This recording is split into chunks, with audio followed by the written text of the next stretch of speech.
Hey, this is Davin with Hagerty on Redline Rebuild Updates. We're assembling our Subaru engine. We have a lot of parts cleaned up, ready to roll, and we're gonna be the proverbial elbows and you know what, trying to get this done.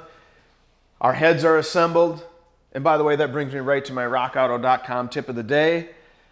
Just because you tore it apart, don't assume the caps, in this case, were in the right spot. So the tip is, don't assume, well, anything, quite honestly, but don't assume that the parts were the right parts to begin with. That's what we kind of ran into. That's why we had issues getting our lash straightened out, and that's where we consulted someone that done a couple more of these heads than me, and we got that all ironed out, and everything's good and ready to go. First step is we're gonna use our heads, put our head studs in, get the heads on, and then go towards timing and just start piling all the parts together. And I'm gonna tell you what, if you've never had one of these motors apart, there's an excessive amount of pieces to it for a 4-cylinder. Crazy. All right, so in order to put our cylinder head on, unfortunately you have to take our camshafts off to access the bolts going down. So I'm going to keep these organized this time better, or for sure, and go from there. And I also have to add the seals to them, so no big deal.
All right, heads are on, cams are in, onto the oil pan.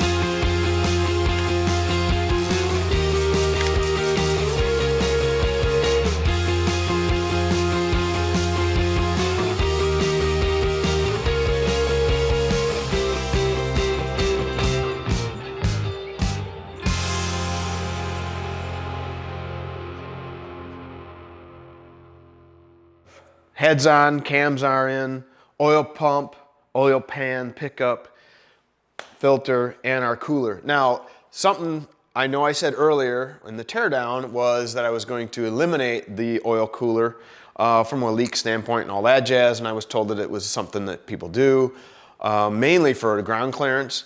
But as I talk to more and more people and they're talking about how bad the oiling issues are, well, keeping the oil cooler always makes it better. I would rather deal with a little leak and possibly whacking the oil filter off on the curb than basically frying the engine because I'm not getting cool enough oil or oiling issues. So That's why I left that on there, and it's stainless steel and cleaned up remarkably well because it was dead black. And if you don't believe me, go back and look, because I would have never guessed it looked like this. But from here, we're gonna move on. We're gonna put, since we have it upside down, we're gonna put our engine mounts on, we're gonna put our exhaust in, at least partially, as like the down tube and that, but check these out. So again, our guys at West Michigan Cerakote came through and coated these in nice high temperature Cerakote. They look gorgeous, and they also hold up a whole lot longer than any spray can. I'm sorry if you're a spray can manufacturer of that paint, it doesn't cut it. This is better, actually the best, most likely. There we roll. Look, even painted that piece. That's tricky in my mind.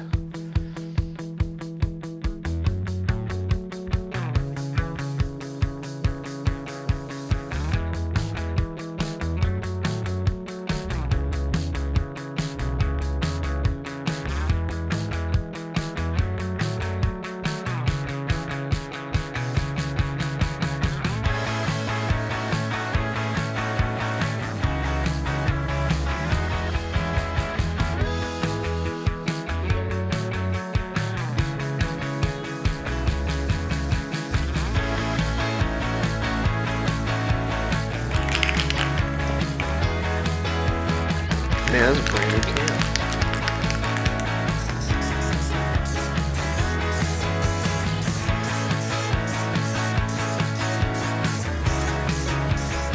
All right, so for our downpipe to our exhaust manifold, I need to reuse the original steel multi-layer gasket. Not a big deal. I like to just spray it with a little copper coat on both sides, put everything back together. It should seal up fine.